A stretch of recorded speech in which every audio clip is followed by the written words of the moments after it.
What's up? What's up? What's up, ladies and gentlemen? And welcome back to TD Fans Talk, home of the real Miami Dolphin fans.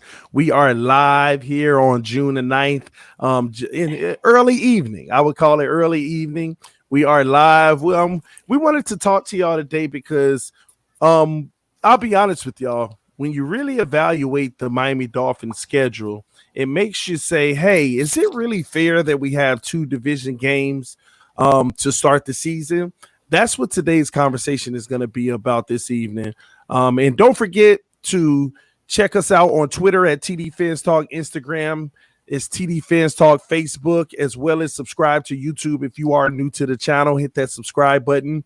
Everybody who contributes to the channel via donation, the links are below. And also check out dolphinstalk.com. You can find my content there as well, and so much more Miami Dolphins content. Great place to visit, guys. Finsanity, how are you? Oh man, T, I'm supposed to be resting right now, but it's crazy because when I brought this topic up, I kind of thought it was going to be more of a panel discussion tonight, but then you were like, so we're going to go over it midday, and I'm like, okay, hi Rip, how are you? Hi Big J, doing big things. Yes. Action Jackson. We are I can't forget the homie Havoc. He hanging out with us as well. What's up, Havoc? Hey, how y'all doing today?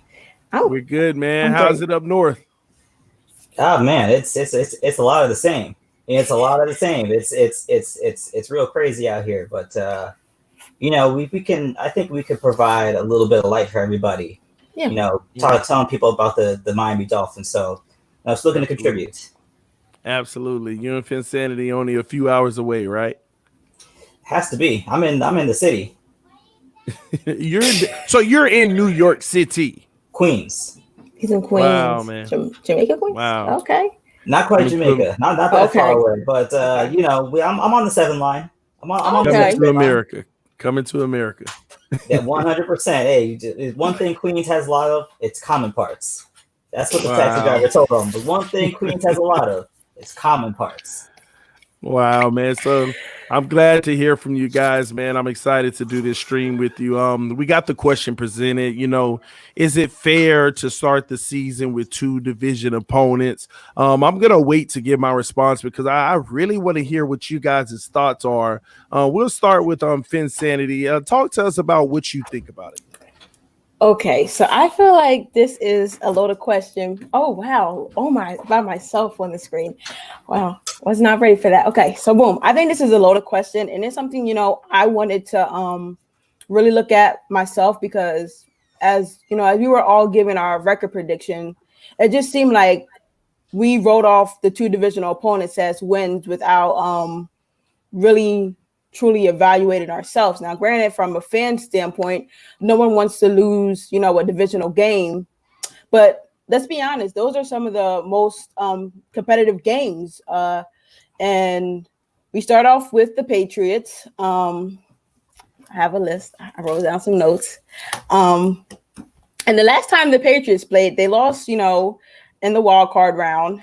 And then before that, they lost to us. So, I feel like with all the questions we have with our roster, like especially on the offensive side, like the more we do streams and stuff, I'm realizing we have a lot of questions about our own team in itself. So how can we just blatantly say, oh yeah, we're just going to go in there up to New England and just walk right through Belichick and them. And then the same, with the Bills, like we overlook the fact that both our first two opponents are playoff teams. Now, granted, a lot of people argue that the Patriots are not the same team without Tom Brady. And I believe that, but, they kept their secondary pretty much intact. They also added some young guys, to their linebacking core. So I would have to say with the offseason that we're being presented and with how young we are, with us having to incorporate Chan Gailey's offense, one. Two, we have a new defensive coordinator. Granted, we still have that same head coach, but I think it's a little bit wishful thinking. Like and this is not me, the fan speaking. This is me, the realist, like trying to be as real as possible, thinking like, hey, this really might not be as advantageous as we thought it was. Because we know how well Bill Belichick does against rookie quarterbacks at Gillette. He's undefeated. Now, granted, he's 19-5 overall against rookie quarterbacks. And here's the list of rookie quarterbacks that have beaten Bill Belichick. So, believe me, none of them are going to be like, oh my gosh. You got Ben Roethlisberger. Okay. You got Mark Sanchez. Even the Sanchez did it. Colt McCoy. Yes, and the Browns as a rookie beat the Patriots. That's crazy. But a lot of people remember that as the Peyton Hillis game. I don't know if you guys remember Peyton Hillis. He was on Madden, but he went off that game. Then you had Russell Wilson and Geno Smith. So it's like there's no rhyme or reason of how a rookie quarterback beats Bill Belichick. It's just if you have to go to Gillette, it's not happening. All these games were away for them. And to me, we don't know if we're starting the rookie quarterback. We don't know if we're starting Fitz. So that's another question. So for us to just go out here and say, oh, boom, we're going to beat the Patriots. Boom, we're going to beat the Bulls. I feel like that is just pandemonium at its finest. And I mean, I know you guys are going to get on me about this, but I really have to like really look at it. Like, I know TD, tried to read the Bills for filth and tried to say they weren't as good as a team as we think they are. Truth of the matter is they were a playoff team, and granted they blew a 13-point lead. We're not going to get on that. Yeah, they blew a 13-point lead to the Houston Texans, but the Houston Texans are no slouch of a team. And at the end of the day, they were still competing somehow, some way in that game, even after giving up a 13-point lead. They re-signed their tight end, Tyler Kroft. They added Quentin Jefferson and Mario Addison. They re-signed Isaiah McKenzie. They signed Bame. They drafted Espinosa, Zach Moss, Gabriel Davis, and Jake Fromm. They re-signed Jordan Poyer, signed Josh Norman. So to me, it's like they actually might be a lot harder than what we're actually giving them credit for. And then the Patriots, it's always a coaching game when it comes to Bill Belichick. And I love the way that Flores coaches, but are any of us going to really say that 100% without a doubt? Oh, yeah, and Diggs. Sorry, I forgot about Diggs. Are we going to say 100% without a doubt we expect Brian Flores to outcoach Bill Belichick? So, to me, yeah, I say, of course you say yes, TD. Gotta love what's wrong with you? Oh, man. I say that with us not being able, for us being as young as we are going to be and having to incorporate as many new young guys into our offense and our defensive side of the ball, we might, and I hate to say this, we might be at a disadvantage. Flores, we can debate that. We can debate that. Ain't nothing to debate. He already did, Finsanity. Stop ignoring the facts in your life. Stop ignoring the facts. Well, my thing is like this, TD. The team that we saw week 2? Week 2, right? Where we just got the team we saw week 2 was not the same team we saw week 17. Yeah. Is that facts? Are we just gonna like I'm trying to stay on topic, but are we gonna like really overlook the fact that change, like their roster turnover was like completely different? Nope, they were better. They were better. Why is people saying we took them down? What is Quinn talking about? Oh, about tonight, Jesus. Yeah.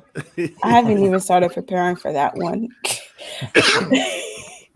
But listen, at the end of the day, the way I have it is 1-1 split. I'll give us the Patriots, but even being home against the Bills, we still have not shown the ability to beat them. And I see how they've gotten stronger. I see where they got a little bit weaker, but I'm still not going to overlook a lot of things that they did. And it's not going to be an easy slouch of a game. So I got 1-1 starting off the season. Sorry, guys. Easy W. Man, listen, I'm not even gonna touch what Finsanity said yet. Don't worry, I'll get there because ooh boy, see me and her, we're gonna go at it tonight. And she continues with these ridiculous narratives About trying to diminish Brian Flores. I'm not trying to diminish and Brian how Flores. he's going to be a better coach than Bill Belichick when it's all said and done. Go ahead, Havoc. Go ahead, Havoc. Go ahead and tell me. Let's hear it. You know, do you think that it's it's fair to start the season with 2 division opponents because the whole league isn't doing it? Is it fair? I think it might be actually doing us a favor.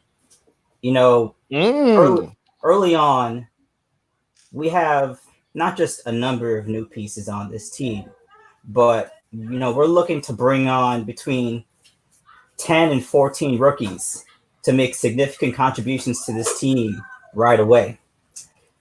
If I'm looking at the situation, you know, even the team that we played last year, Week 17, the Patriots, I don't know if you can make the case that they got better. I can make the case that they took the step back. Mm-hmm. So we are able to handle them at the end of last season, their first step on the schedule for this year. Now, seeing as how we have so many new pieces, I think it's going to be a good introduction into a little bit of the Dolphins culture, a little bit of introduction to how these rivalry games play out, because even though a lot of the players on our team aren't too aware of the players in the Patriots are well aware of what the Dolphins did last season to them. So, you know, doubling up after that, playing against Buffalo, you know, I think that's a team that improved from last season. I think it's nuanced. There are pros and there are cons to it. I think the pro is we're going to find out what this team is about very early.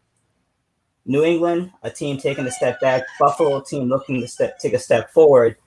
Us playing those 2 games, we're going to be able to make a pretty good assessment of what our strengths and our weaknesses are very early on, because although they're both divisional opponents and it counts a bit more when we're talking about the playoff picture, I think getting that experience, being in those environments early, I think in terms of the long run of the season, it's going to help us out, particularly, you know, if you want to talk about disadvantage, we played the Jets back to back with a bye week squeeze in the middle. You know, that's the craziest thing I've ever seen. Playing the same team twice in 3 weeks. Like that to me, if you're talking about a disadvantage, I don't know who in the league office came up with that one. But I mean, it happens. It's that back to back. I'm talking about Dolphins. Actually, it happens though. It happens. It hasn't happened in like 30 years. Dolphins Jets back to back. That's a heated ride. That's a classic rivalry in NFL. Off of a bye. I'm talking about like playing the same opponent within 3 weeks. Like it happens. Weeks, yeah. It happens. Not with the bye. I'm talking about we're basically paying them back to back with a bye squeezed in the middle. You know, that's I haven't seen that in quite some time. But you know, does the beginning of the season, does that play to a disadvantage for us? I think we're going to find out real early what our expectations of the team are going to be, and I think that information is going to be very, very vital, especially when you talk about a young team. You know, find out, you know, the pieces that we say we're going to have you here, we're going to have you here, we're going to play the first 2 games. We're going to find out who's doing what and who's best suited in what position, because you know, once the games start, you know, all these depth charts, all the talk we have, throw that out. Once the game starts, then we see who belongs in what position. So for me, I think there are pros to it, and I think there are cons to it. I don't think it's a significant disadvantage, but you know, they're catching us real early, TD. They're catching us real early. And you think that's a plus? I think we're gonna find out real early what this team is contending for, because it's not necessarily the 2 hardest teams, right? But they are division opponents. The games count more. We're gonna find out where our team is very early on. Are we, you know, what many people believe is so many new parts that we're a team that's developing, or do we hit the ground running? Because I would feel with so many new parts, you're looking for the team to make a late run, but if they can get off to a hot start, you know, we may have to adjust our expectations for what the season can be for us. Talk to us, Larry. I can't wait to talk about these. Oh, These wow. What a responses. pleasure. Afternoon panel. I love it. And I really wish the other people come on board. I really do. You know, not that I love you guys, but I like to hear from other people too. Uh, well, you know what? It is what it is. Okay, the league's not doing this on purpose. They know who the opponents are going to be, and they try to match and mix here because of scheduling conflicts all over the place. So it's not something about anti-Dolphin. Don't give me that baloney. Okay, it is what it is. Now, advantage-wise, well, let's take a look at numbers for a second because numbers are a good analytical tool. We will probably have 30, maybe up to as many as 30 new players on this team. Okay. Havok mentioned potentially 14 rookies. I don't think it'll be that high, but close. And 30 new players. Also, don't overlook the fact we're going to have a whole bunch of new coaches as well. Okay. I don't know. I could think of maybe 8 new coaches. That's quite an organizational turnover. Now, we look at it from New England's side. They lost Tom Brady. Okay, they lost Kyle Van Noy, which nobody seems to be talking about. A key part of their defense. The only bigger part of their defense they could have lost, but they didn't, was Patrick Chung. Okay, that thing. Plus, New England, correct me if I'm wrong, they always had a history of starting slowly. Okay, under Belichick, even in the good years. Usually they play the poorest games early in the year. Possibly because their system is so complicated, any newcomers that they constantly bringing on may have to have that adjustment period. That's why you catch them early. So given all that factors, I'd still say New England's got an advantage over us. But, this team has so much heart from its coach that I'm not willing to bet against us beating the Patriots. Okay? The Bills are a totally different story. I don't think there's pluses and minuses. You can argue they gained a little bit. They lost a little bit. But they have their continuity is going to be a huge advantage to start out with, and I don't think we'll overcome that. Not in the second game. By week 17, I hope our team is ready to kick their butt up in Buffalo. And that'll be really sweet, really sweet. Okay, so that's my feeling about that. It's like we just have such a high turnover, and then we're going to have limited. We still don't know yet how much OTAs we're going to have, or rookie camp or anything like that going into, and what the extent the training camp's going to be. It might be limited activity. They're talking about X number of players on the field and all that stuff. Man, that's going to put us back big time. Not with up to 30 new players, So I'm sorry, guys. As much as I love my Dolphins, I don't see them, in the first 7 games, if they come out 2-5, I'll say, get out of here, Larry. Yeah, get out of here. Don't even utter maybe, that mess. Maybe 2-4 the first 6, but if we come out better than that, then watch out for the Dolphins. No doubt about it. But I predicted all along. I said it's going to be a 7-9, 9-7 team. And that's factoring in that we're going to have a tough time in the beginning. Okay, but the second half, when we right around the Jet game, we should go on a big roll there, and maybe even potentially go in the playoffs. But sorry, TD. As much as I love you and I want to be excited like that, the realist won't allow me to do that. We just going to have such a huge turnover. My mind's kind of unbelievable. I can't remember a team other than an expansion team. You got to leave them out of the equation for the first couple of years. Believe it or not, Larry, I actually agree with your assessment. I don't agree with your record prediction, but I agree with your assessment. Okay. That was my biggest thing. I think it's a disadvantage for us because of all the new players, because think about it. We all feel like we got great pieces on this team that can be great and we can win a lot of games and make the playoffs.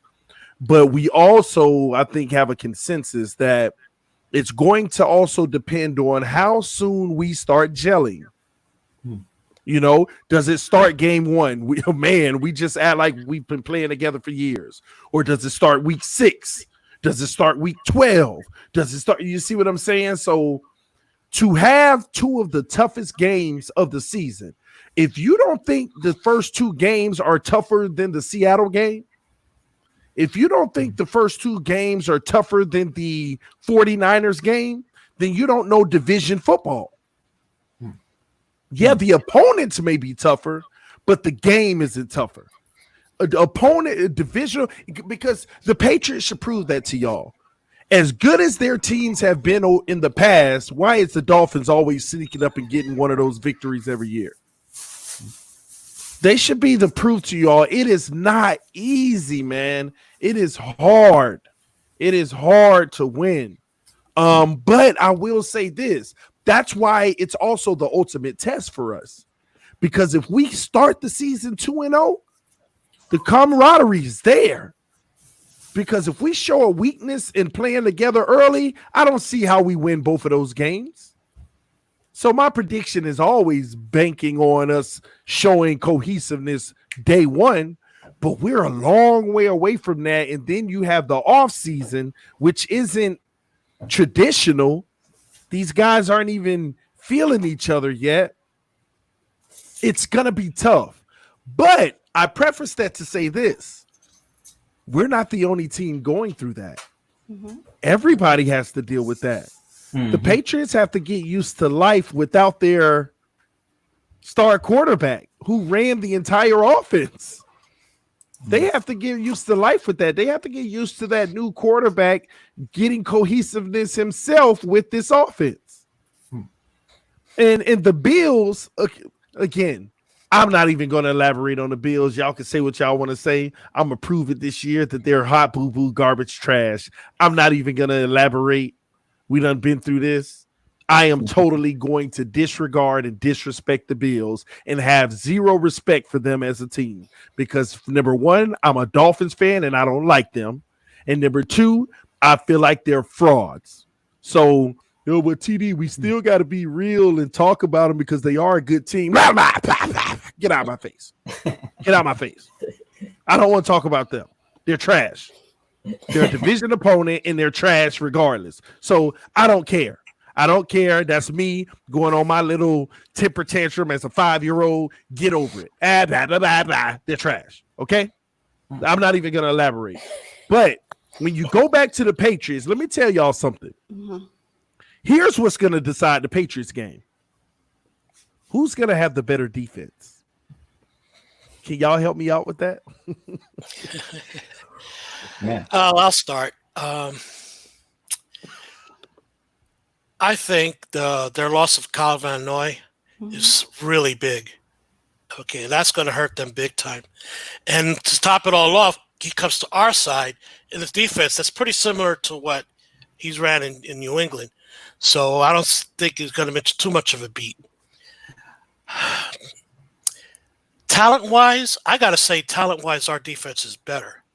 Okay. Mm-hmm. Now, how much the gelling factor gets into this, I don't think it has to be as big as with the offense. So going into game one, could we have the better defense than New England? I'm going to say yes. Okay. We will have a slightly better defense. I'm not going to go overboard about it, but we're going to have a slightly better defense. New England does it by system, a wonderful system, but they're not really, when you get the pieces together, they're not really super talented. Okay. We're going to employ that same system with a lot more talent. Okay, we got their best linebacker last year, Kyle Van Noy. We got 2 outstanding cornerbacks. Okay. Strong safety, that's somewhat proven in this system. Even if we start Baker and McMillan, we know they contribute right off the bat, even though, as you know, I'm controversial. I don't think Baker will keep his starting job coming there. So in the D-line, can only get better than what we had last year. Last year was trash, and we still beat them. Okay, so and it's tenfold better. Okay, and the underrated and mentioned who's going to have a breakout year. Everybody forgot Emmanuel Ogbah. I think he's really going to break out in this system. Okay, so yeah, I have to say that week one, it looks like we're going to have the advantage defensively. Offensively, it could be as simple as that the offensive line is just 50% better than last year, which is not asking a lot. We have the better quarterback starting the year. Okay, whoever it is, if it's Fitz or it's Tua or even Josh, we have the better quarterback going in because Jarrett Stidham is a total unknown. Wake up, ball game. I'm here. Ball game, Estefan. Hey, what's up, buddy? I haven't seen you in a long time, Esteban. How you What's up, doing? DD, do you have anybody in the back room? No. We good, homie. We good. Okay, let me know because I don't mind sitting down. I like to hear from other people. So I love my voice, let but me, not that much. let me round it out. Let me hear from Havoc and Phins said it, and then we'll get some fresh takes. Well, so talk to me. Who's gonna have the better defense? Well, Havoc. I'll reference what what I've heard on this channel, which is that it's much easier for the defense to come around than the offense to come around. And if you particularly look at our defense, we added mostly veterans to our defense. So them coming around quickly, I don't think that's necessarily going to be an issue, particularly with Flores as a coach who particularly coaches the defensive side of the ball. Now, so in terms of defense, I think the Dolphins can give the Patriots run for the money. The Patriots have established their secondary as elite in the NFL, but we made a number of additions, veteran additions, that I think can get on board, get up to speed much quicker than I feel our offense will. I think, going up there, we can have a better defense by a hair week one.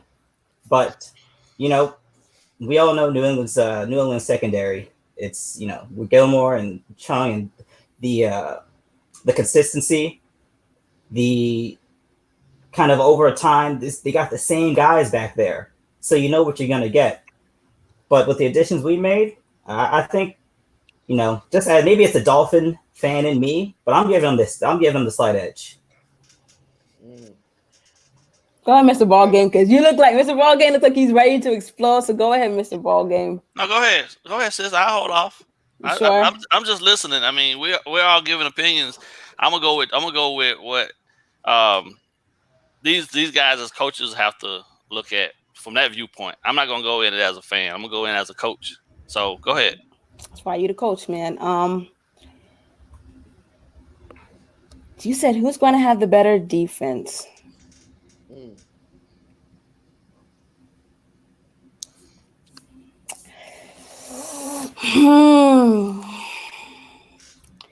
And to me, this is really hard. I don't think it makes me happy for the simple fact that it's hard.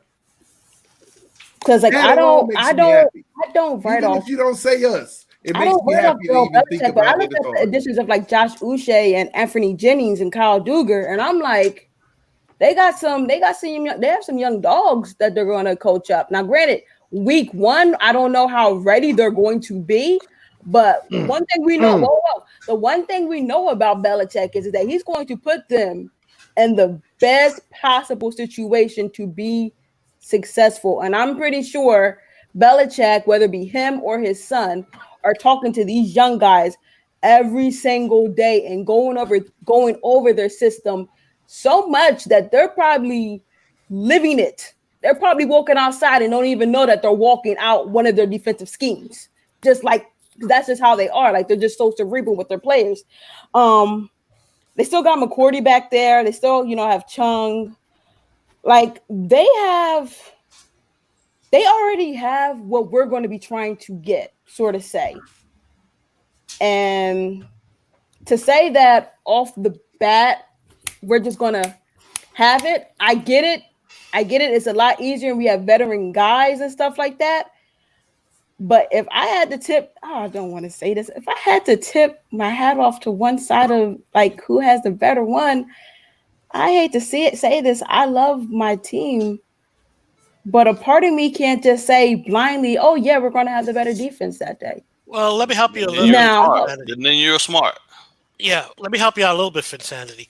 You're absolutely right. Their secondary is more established. I think we may have overall talent, and you can't dismiss that. However, you started out by talking about their young linemen, okay? But you remember the last show we had when I talk about rookie linemen, they're rarely going to play anywhere near to the potential their first year because it's so hard to come in and do that. So that's going to be their Achilles heel. Now, will Uche and Jennings be outstanding players eventually in that system? Possibly, but most of the first year, they're not going to be anywhere near what they might be able to, and it's a big disadvantage they're going to have going into this year. So, think about that. Like I said, the linebacker core, we returned most of everybody, but it took a huge hit. And I don't recall who they replaced them with, but they took a huge hit with Kyle Van Noy. All right. So, are we good? Yeah. Mm-hmm. All right. So here's a breakdown. This is the plan. This is the execution of how they go about implementing their schemes. First 3 weeks, first 3 to 4 weeks, depending on the number of veterans a team has on their number of veterans that they're bringing back.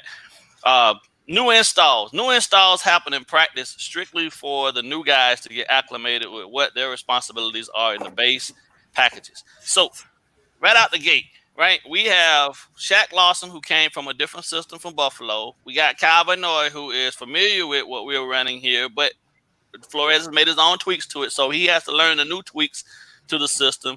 We have Agba, who came from a different system, and we also have Byron Jones, who came from a completely different system in Dallas, but his responsibilities will be much closer to what his actually what he's actually capable of doing on a consistent basis. So for our secondary piece, I'm gonna break it down part by part, right? Defense is always going to gel faster than offense, just because a cover 3, cover 4, cover 2 shells on the back end is always the same. What you might ask a guy to do in terms of man press is even easier if that guy's an elite athlete. What we did was add athletes. What the Patriots have that we don't have is experience and time together. Those guys know where each other is going to be before they even hike the ball, before the ball is even, before a receiver even takes a step. So we have to establish that. Jones, Howard, whoever's at free safety, and Rowe have never played a snap together. So they have to learn to trust each other. The other teams already have that established. That's a plus. That's huge. That's the thing that you don't see on the stat sheets on Sundays, when you got guys out there that can blindly trust and know that I can do my responsibility to the best of my ability, and I don't have to worry about nothing else, because these guys that are on the other side of me or behind me, they got me, right? They already got that established. The biggest kicker is how much and how intricate each coach is going to try to be prior to that first game. And there's only so much that you can do and have guys ready to rep it and be successful in it in game 1. So it's going to be a real watered down but effective game plan. And the key is, yes, if you look at our defense versus their defense, they're a little older, which brings a lot more experience, but we're athletically inclined and a lot better athletically at our skill positions on the back end and in the defense. But the problem still becomes, it's new for a vast majority of the guys that we brought in. They weren't here. They weren't around what Flores is going to be employing. The sooner they can get up to speed and get to trust each other and know that Agba and Lawson are talking to each other on opposite ends of the defensive line when they're standing up, rushing the passer, and they can rely on not having to worry about whether the other guy's going to be getting the double team and this, that, and the other, and they know that, that's how much better we're going to be on the back end as well, because that's where our success with this man press is going to come from. Their ability to be effective up front, trusting the guys inside, the two nose tackle or the nose and the ends or whoever else, whatever defense we were employing, those guys have to be able to talk to each other. And the only way you establish that type of talking without talking is time on the field and reps together. That's what the Patriots have that we don't have right now. They have lost Kyle Vanoy, yes, but they still have Hightower. Hightower is without a shadow of a doubt to me.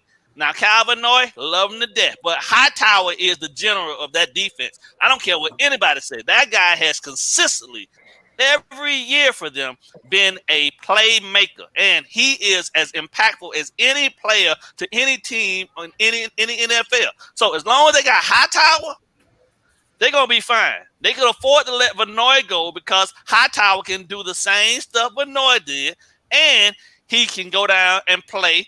He can do the same stuff. So Bill Belichick didn't have a quarrel about letting one guy go when I got the other guy that I really wanted to keep. He kept him. The experience is going to be the key. That is without a shadow of a doubt. We're athletically better. Yes. By none, if you look across the league, you can't find another team in the league with as much athleticism at the positions of defense as the Dolphins. But that don't mean anything until they get reps together to be able to trust each other. When these guys get to a point in a normal season by now, they would have already been, most of these guys would have already been going to each other's house, watching film together, sitting down, having barbecues, pulling out their iPads, pulling out their, their notepads, going over film, all that type of stuff together. They haven't been able to do any of that. Yes, they can video each other, but they're not being able to sit right next to each other and talk about the intricacies of like Howard, like Jones being able to tell Howard, hey man, when you come out your back pedal right here, you dip, you know what I'm saying? You're dragging that right foot a little bit, which is giving the receiver a time to actually get the inside step on you. That's why he got his hand on you to be able to push you off to get the extension for the catch. That type of stuff. They don't get a chance to be able to do that right now. That's the key.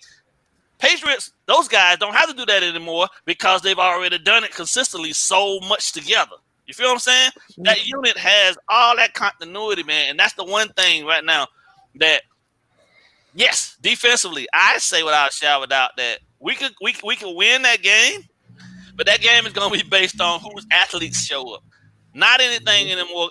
Whose athletes play to their full potential in terms of just going out and making plays, because the schemes, both schemes in week one, are going to be watered down.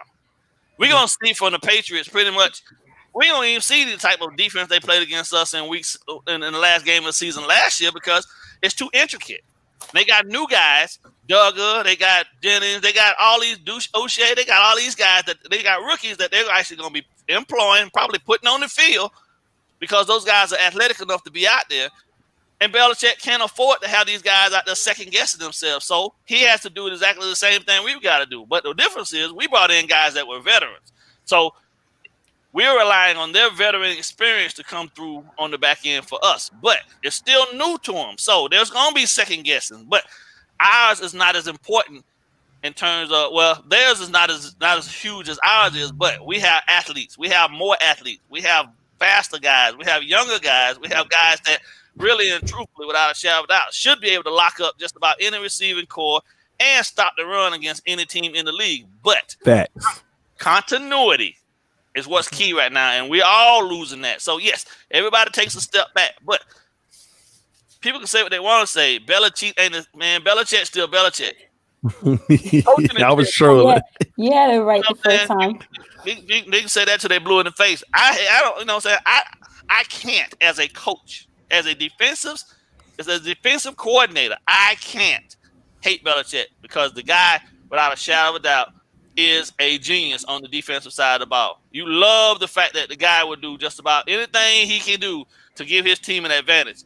I don't agree with the cheating aspect of it when you're actually doing it outside of the rules, because they give you, as the NFL rules, you get 3 weeks of tape of your opponent from the last 3 games. So you don't necessarily have to go through that process. But he won it all. You know what I mean? Mm-hmm. Yeah, ball game. I still ain't get the answer. Who has the better defense on that day? What? I gotta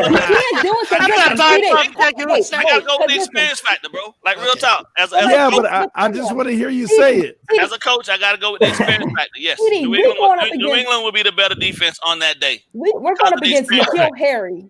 Like, seriously? So like, we know how we feel about Devontae Parker being like a true one. Well, who's the number one on New England? Like, who was that guy? We're just talking defense, though. But that's what. No. We're talking about offense and defense because. But you're going to say who's going to have the better defense that day? Well, our defense is going up against their offense.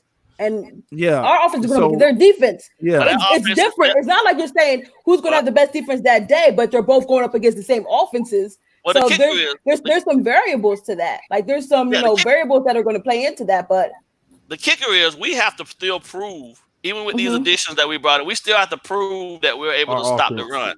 So if New England goes out there and they say without a shadow of a doubt that okay, we're gonna let Stidham throw the ball 10 times a game, but we're gonna pound Sony Michel and James White and Burkhead and whoever else, we're gonna turn around and hand it off to them 40 times a game.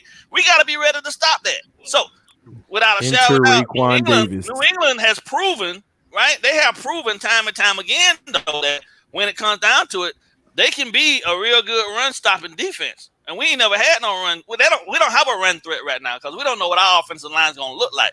They have a running game. If you look at statistically for the last 8 to 10 years, they're always in the top 5 for rushing. So they're going to do that regardless. Tom Brady got all of the hype because he threw the touchdown passes. But when their passing game wasn't going, it was Sony Michel for 5 yards. James White on the flat, you know what I'm saying? James White for 3 yards. They will bludgeon you to death. And let me get something straight here for those in the comment section who are saying that their offense sucks. Truth be told, our offense sucks. When you really put it all together, I mean, we're hoping that they got better, right? Yeah, we made additions that should make it better, but it's no different than their situation. Our offense sucked last year. Their offense started to suck last year. They've made better moves, and we've made better moves. So who knows what that's going to be on offense? But that's why I say we're in the same situation on offense. We need continuity. They do as well.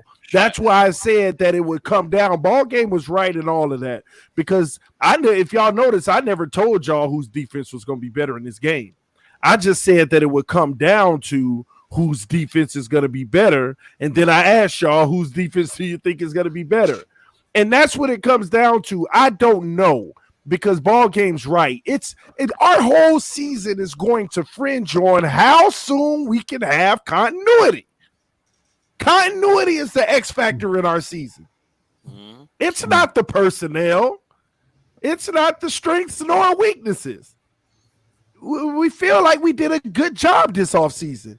Continuity, not continuity, but when the continuity takes place, will define our season. If we all get shocked and that continuity looking like it's A1 game one, oh my gosh, look out. We're going to the playoffs. If we don't see that continuity till week 7, yeah, we're living in that 7-9, 8-8. If we don't see it till week 12, we might as well be in that take for Trevor talk. You know what? My biggest fear right now is.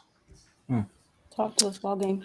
The biggest fear right now for me as a coach and looking at what's in front of them and the lack of them being able to see and have interaction with the players is a coach misdiagnosing what he thinks or where he thinks his guys are at that point. And we go out there and unfortunately put too much in front of them to achieve, and they're not ready because because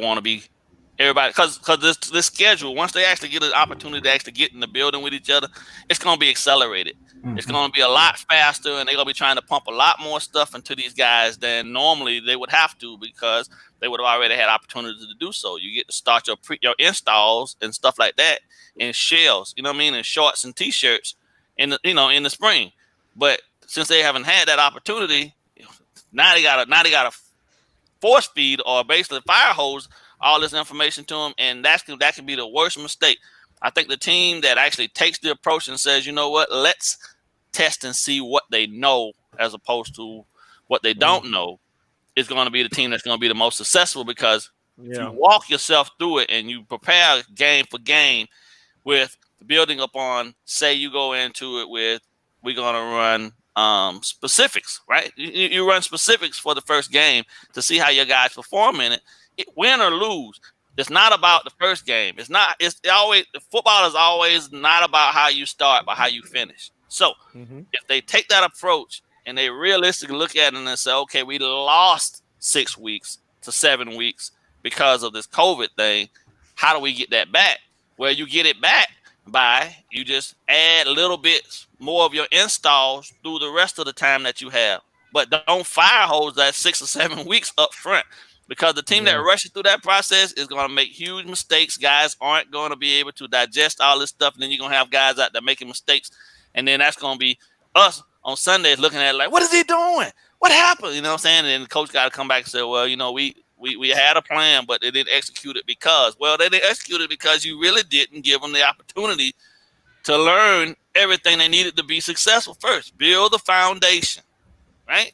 And even with the new guys, even the guys that were here last year, they're going to have to scrap all of the stuff that they did too. Graham gone.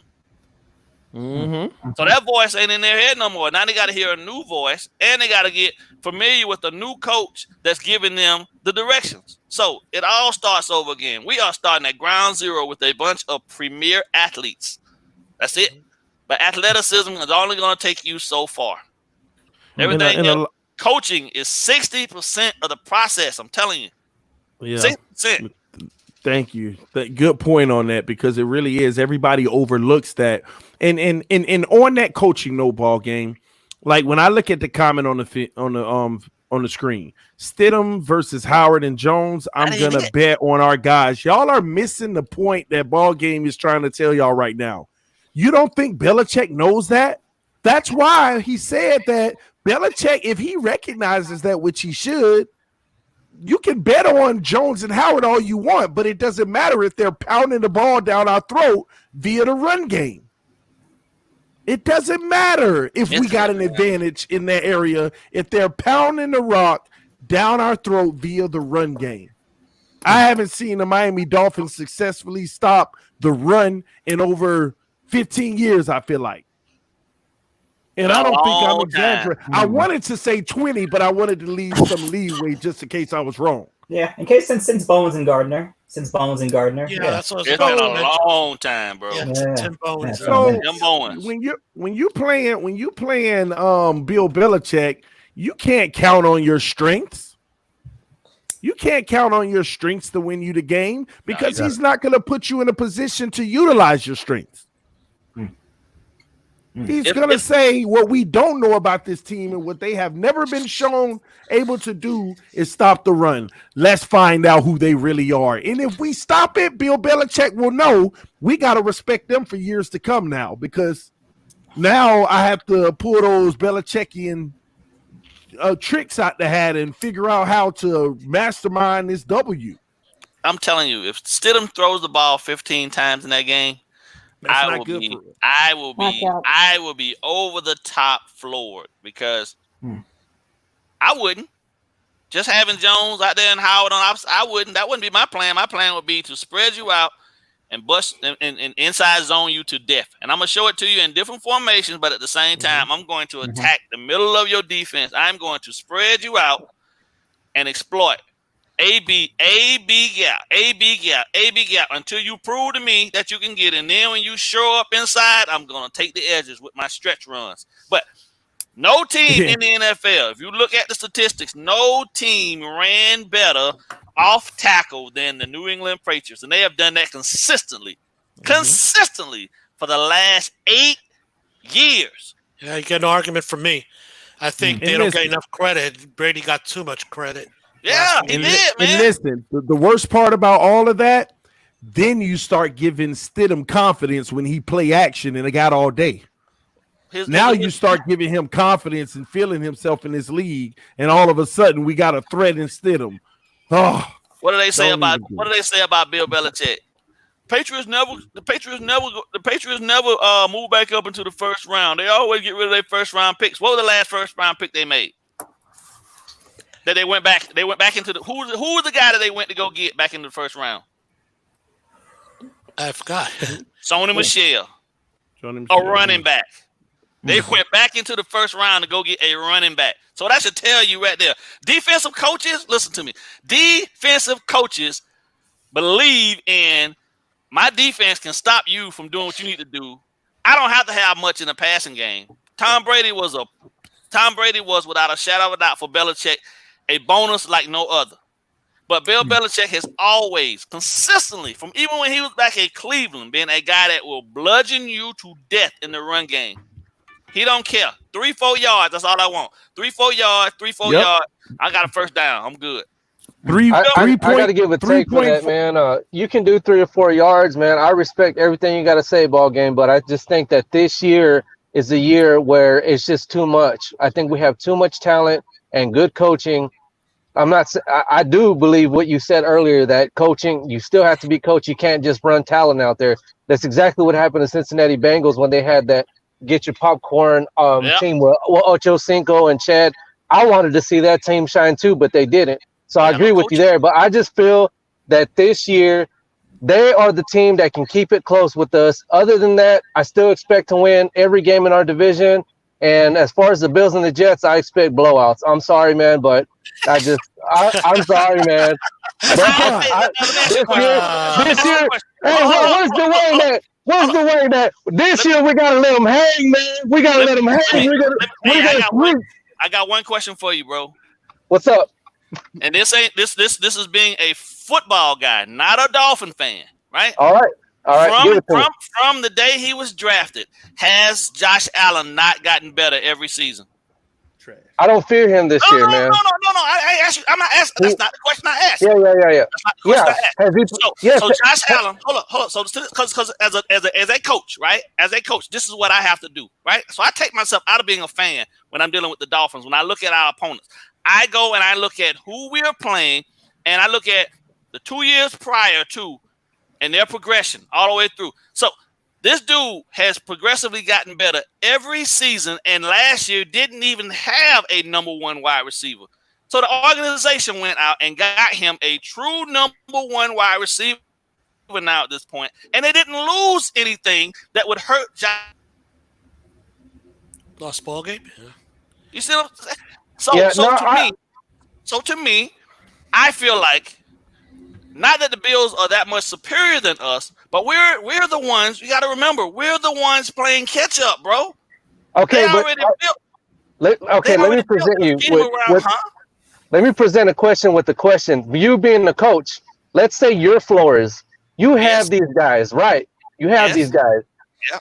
You're telling me you don't go in with some confidence, man, that you can shut Josh Allen down, especially after what he did against Houston. But they're more than just Josh Allen. They have Devin Singletary, they have Zach Moss. I'm going to have swagger anyway, just because of the fact that as a defensive-minded coach, I'm always going to believe that my defense, in the end of the day, is going to be the catalyst that's going to take us over the top. But what I'm also not going to do is set myself up to believe that this kid, who has progressively gotten better every season, is going to not continue to be getting better, bro. That's the whole point. That's what they want. That's what he's doing, exactly what everybody in the NFL wants your young quarterback to do. Get better every year. And the organization has gone out and actually spent the money to get him weapons for he can be better. To do the exact same things that he wasn't able to do in the first 2 seasons. All I'm saying is, and I hate the Buffalo Bills. Don't get me twisted. I hate them.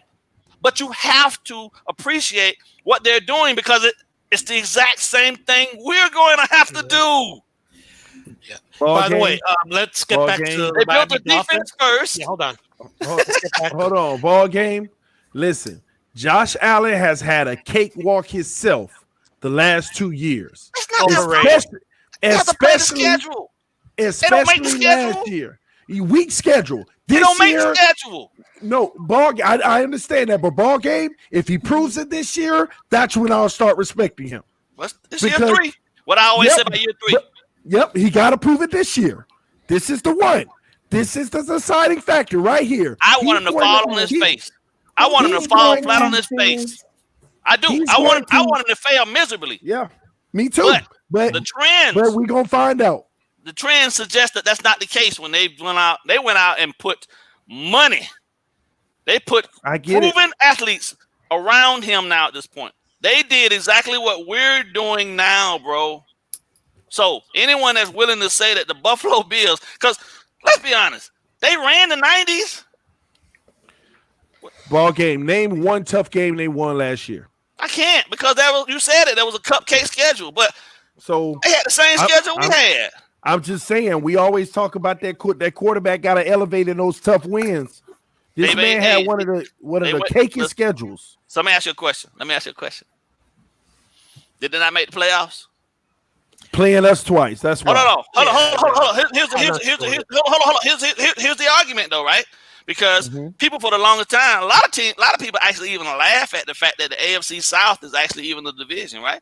But what was the record of the best team in there? 10-6, 11-5 at best. Yeah, Houston. I think at like 10-6, right? 10-6, right? What were the Buffalo Bills? 10-6. Yeah. So what's the difference in the 10-6 of the Buffalo Bills and the 10-6 with the Houston Texans when they relatively played the same caliber of teams? The only thing they did with those divisions was that they flipped the opponents that were outside of the, they flipped them. So they played the other 2 teams that we didn't play. Let me tell you why, ball game. Let me tell you why. Oh man, I'm listening. Let me tell you why. Because if you look at the teams who drafted in the top 10 this season, they played 8 games against those teams. Okay. And the top 10 picks They played 8 games and won all 8 against the teams who picked in the top 10 this year. That is 8 out of their 10 wins. And one of those was a team who didn't even make the playoffs. I believe they beat one playoff team. One. They beat one playoff team. I think the other team that wasn't top 10 that didn't make it, if I'm not mistaken, was it Dallas? I got to go back and look. So what I'm hearing you say is that they won the games they were supposed to win. Okay, but they didn't win. No. Hold on, ball game. I get that. I'm with you on that. I get that. But come on, man. You got 0 in the ones that matter because when you go to the playoffs, all matter, because those teams they're established teams and they're already better. So you got a young Buffalo team. You got a young Buffalo team that's building towards being better, right? But that tells me that you're a middle of the pack team that beat up on those who are less than you. You're not an elite team. You're not a superb team. You're not a top 10 team. I never said elite. That's all I'm saying, man. In that regard, I don't want to listen. I want to make sure we're clear on this. I want to make sure people understand. I'm not at any point calling the Buffalo Bills elite. But what I'm saying is that the Buffalo Bills, in their rebuilding process since Sean McDermott showed up, have done everything exactly the way they're supposed to do it. They started out with building their defense first. They got a quarterback. They rushed him into action a little bit faster than I would have preferred, but they put him out there because they had a stout defense that could put them and keep them in games. He struggled in the first season as a starter to some degree, but he had some measured success. There were some things he did good and some things he did bad. The second season, he statistically became better. He threw less interceptions, more touchdowns, with no real talent, and then the defense gelled even more. That Buffalo defense was not one that you could just look at and just say, okay, we're just going to run right through them. So, imagine if they still had coming into this third season now. All I'm saying is coming into this third season. Hold it, ball game. I had to listen to you try to sell us on Josh Allen. Okay, my sentiment is with Drew Boo. Okay, there's a big flaw in his game, and you can't teach and correct that. He has accuracy issues. Okay, same reason would never hire Justin Herbert. I think he was a joke at being number 6 because I saw that, and all you have to look at the accuracies he had with a great college offensive line. So, Larry, what do they go do? I don't fear Josh Allen. He's a running quarterback. That's where he helps out. Larry, what do they? Josh Allen going to hurt the Bills in their attempt to take up to the next level. So what did the Bills go do to help Allen with his accuracy issues that I'm quite sure they know he can't help it. It's limited. He's going to improve, yes, but he's limited. He's never going to be. They went out and got a wide receiver. Are you serious? I'm saying he could improve, but he's never going to be an elite quarterback. What is it about? You know where I'm going with this, right? Because he doesn't have the accuracy of Brady. He doesn't have the accuracy. You don't have to be elite with Diggs, man. You have to have he's an albatross, man. Well, anyway, I don't care about the Bills. I'm a Dolphin fan, okay? So you're boring me right now. Okay. So I want to get back to the running game. TD, we'll revisit this. I'm speaking now. There's a tonight, fact, baby. Tonight. We'll revisit it. There's a fact that we're overlooking about the Dolphins and their attempt to improve their running game. We always acknowledge the weakness they had over the middle, but their bigger weakness was actually setting the edge. Okay, that's why people like Taco Charlton came in and came out because they couldn't do the job against the run.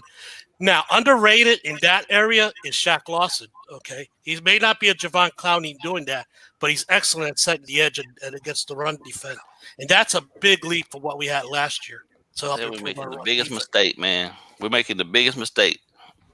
Hey, doing what? Counting. Hey. Overlooking. Hey, well, ball game.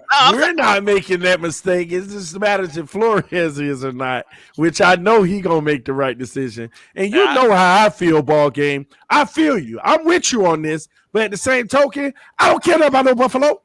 Do you know the one playoff team they beat?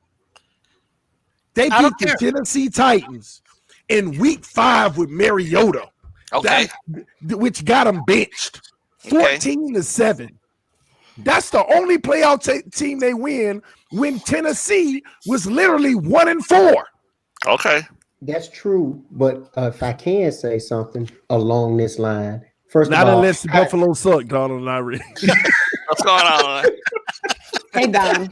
it is wonderful to be back amongst you all. I will say two things. One, concerning ball game, your assessment of Josh Allen is spot on. But let me just bring things full circle. Who was Josh Allen just a slight bit better than in 2018, and everybody has already written him off already? Rosen. Josh Rosen, exactly. He was just A spot better. 0.4% better than Josh better Rosen. And you see what can happen when you stick and give an individual an opportunity. All right, but I'm gonna get off of that. I'm gonna get off of that because everybody think I'm coming on here to talk about Rosen. But TD, as much as I'm with you concerning the Buffalo Bills, I can't stand them either. I can't stand them. I go back to the 90s, watching them with that line, manhandle Miami from all of this. The one thing that you cannot deny is this. They have beaten the Miami Dolphins 3 straight times. And why have they beat us? Because we can't defend the run. And Miami has had this problem for decades. We must now, if we're talking about beating the Patriots, to me the Jets are more of a threat than the other two. Patient runner. Yes, they do. And that's what I'm afraid of. And as much as we don't like Adam Gase does have an axe to grind against Miami. They are better up front to handle our team. We have to jail. Our offensive line has to jail. If we're going to talk about doing anything in the division, it begins with our O-line. Until I see our O-line go out there and perform to the fact, they got to manhandle Buffalo. I mean, you got to set the tone. You first started with New England, then you play Buffalo. You set the tone. And the first time you play the Jets, you got to set the tone in the division to let everybody know, look, it's going to be ground and pound, and we ain't playing none of this little mamby-pamby, hanky-panky football. We coming out here to set the tone for the division, saying we the roughest, toughest team in the division, period. Because until we learn how to beat the teams like Buffalo and the Baltimore Colts and the Pittsburgh Steelers and all these other ones that are just black and blue, we are going to have the same issue. So now O-line has always been my concern, and that's the way I'm looking at it. If we show that we are with the new running back stable that we have right now, if that line can come together and we can average if we can average 4 yards from the amount of average that we had last year, oh yes, our quarterbacks definitely are going to prosper in this offense. But it's all up to the O-line. Facts. I 100% agree with that.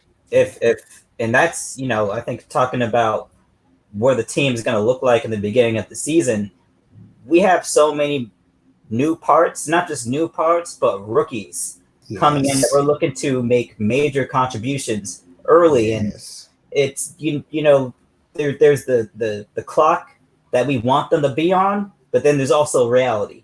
They're going to develop at the rate that they're going to develop at, and we're going to ride with them, but it may not come together, like an easy bake oven. But have it. Yeah. Why haven't we gotten Walford yet? That all-pro left guard from New Orleans. How come he ain't in camp yet? How come he's not signed yet? Because the biggest weakness that we have is really not addressed. We can talk wide receiver. We can even talk a weakness maybe a little bit on the tight end because of Gesicki and his lack of being able to block to become an all-around tight end. We could talk that. We could talk about quarterbacks. As long as we got Toole, got Fitzpatrick, got Rosen, and even got Rudder, I still think that they are head and shoulders above what we got to see in the division. But until we address the elephant in the room, that is a weak offensive line, we guessing. We are flat guessing what we're going to do. part of the answer with Wofford might be that, first of all, I don't drink the Kool-Aid when his agents say all I'm asking for is the same salary made at New Orleans. Okay, because at that salary, there should be teams lining up to sign him. Okay, even if they got quality offensive linemen. I believe he's asking for a lot more than what he says, and that becomes an issue in most teams, including this team. Yes, but I mean, maybe he wants to go somewhere established too. Yeah, because I know he don't want to go to a lot of players don't like starting over, man.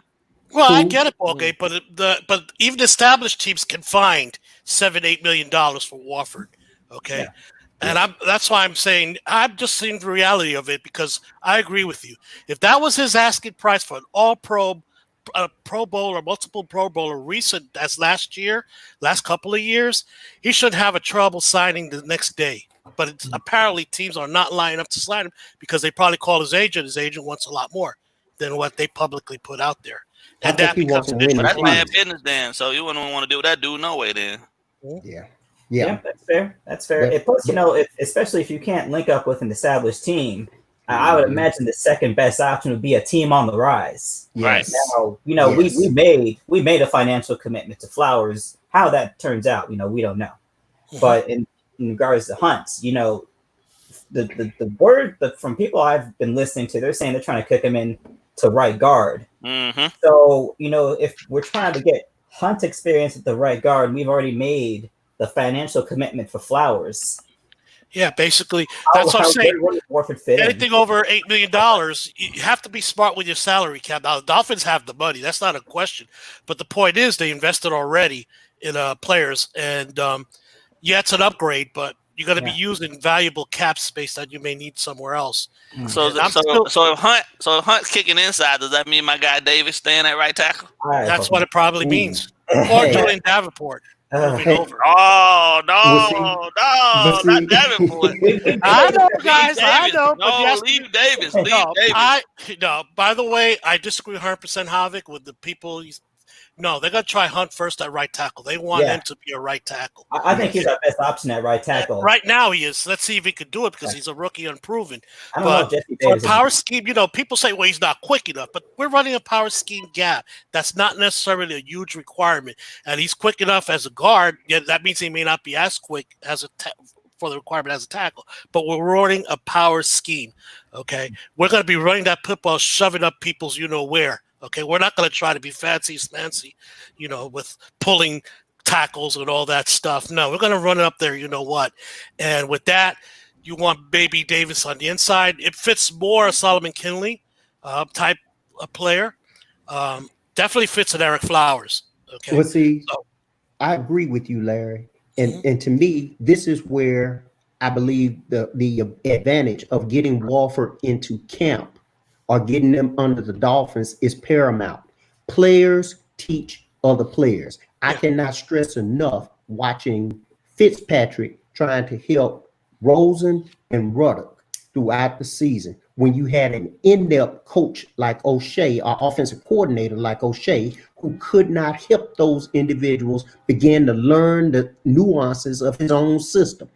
You had to have a player to do that. And I think it's going to be the same thing on our O-line to get cohesion. For them to get the type of cohesion they need in order to be successful, you need veteran players to help build that. And right now, the Dolphins don't have really you talking about a Pro Bowl caliber player? Yeah, and by the way, all of them we got your scheme. You got to fit your scheme. I would love to see him. Hey, I'm not discounting. I'm just saying I'm just analyzing. We got Davis and Carriage. Davis is not the bully that Wofford is. Okay, you put Wofford, you put Hunt on the right side. My God, you got a bunch of bullies going that way, and then you have Eric Flowers, who's no little daisy. Okay, well, if you take Austin Jackson and you got Flowers inside of him, you got bullies on the left and right side. By the way, about Austin Jackson, I'm sorry, guys. He's a strong dude too. He's just the so-called analysts forget to mention that USC primarily ran the right side. He wasn't asked to be a bully. Okay, but when he does, he had a rough time with AJ Epinesa. But what Epinesa did not do was overpower him. Matter of fact, there was this is when he overpowered Epinesa. Okay, so no, his problem has always been about footwork. It's not been about his agility, his strength, or anything like that. So if he shows that in the NFL with Flowers, the only weakling in our whole offensive line, strength-wise, it would to get a Watford would be the center position. You know, may not be. That's why Karras is on. I think truthfully, Karras is only there to teach Dieter. Yeah, right. I'm with you. Dieter getting flexed inside to be the center. That dude is whoo. And what I was surprised about Dieter last year was this is a Wisconsin hog, right? They're supposed to come in and be bullies, yet he didn't display that strength at all. He was overpowering. That was kind of surprising from Dieter. Hopefully, he hit the weight room, and apparently, I heard he has. I agree with you on that, but you know, college strength is different than this grown man. I'm not saying that. Yeah, I'm just saying the reputation for Wisconsin. Okay, think about all the top-notch offensive linemen they brought to NFLs. They're all big, strong dudes. Okay, all of them from Thomas to Thomas was Wisconsin, right? No, it's Ohio State. I thought it was Wisconsin. Oh, you're talking about Paris? Joe Thomas. Joe Thomas, yeah. Ohio State. Yeah. All of them on down the road. You know, they're known as big old farm boys who come in country strong. Okay, and Dieter didn't show it last year. That surprised me. But if you look at his draft profile, that wasn't his. I mean, if you even his he didn't push. He was never. Dieter's best asset is his hand placement and his footwork. It was never his strength. You know what I'm saying? Makes him ideal for center, especially gets a little stronger. And then exactly, because then you got help. He's always got help inside. So if they go ahead and shift him inside, well, let Karras teach him the intricacies of, what it's going to require in the scheme, and then, I think he'll be fine there. Because then you got all the other strength elsewhere that you need. You see what I'm saying? And then the question is going to be who's going to be one we ain't even talking about. Where the other tight end? Yes. Going spread offense, I don't think you're going to see a blocking tight end. You still need a blocking tight end. Still need no. I got to work out. I got to work out with the team tomorrow, ball game. So wish me luck, man. But this is a good stopping point because the stream is about to end in about 2 minutes, man. Great conversation, guys. And we were talking about, for all y'all who got in here late, we were talking about, is it a disadvantage or is it fair that we have two division opponents up front? Make sure to start the season, So make sure that you go check out the video. But we're going to pick this conversation up where we left off tonight at 9 p.m. Tuesday night panel conversation. Hopefully we can get many of you guys back tonight. We shall see and have some fun. I'm going to try to be here. That's going to be Eastern. Okay. So 8 o'clock Central. Okay. And all y'all out there, Mountain and West, y'all figure out the difference. Y'all know, all right? 7 and 6, all right? But y'all come back. We're going to have some fun tonight. We're going to hang out for about an hour and a half to 2 hours and finish this conversation because Buffalo is trash, okay? End of discussion. I don't care what ball game says. I don't care what Donald and I Red Young say. I don't care. Right. I don't care what nan one of y'all say. Buffalo trash, and they're gonna prove it. Hey, what I always say, time will tell. It will. Time will tell. All right. We stop. Love y'all. We appreciate y'all hanging out. Appreciate y'all coming through. We'll see y'all soon. See y'all in about 3.5 hours. Be blessed. We out, y'all. Y'all be blessed. All right.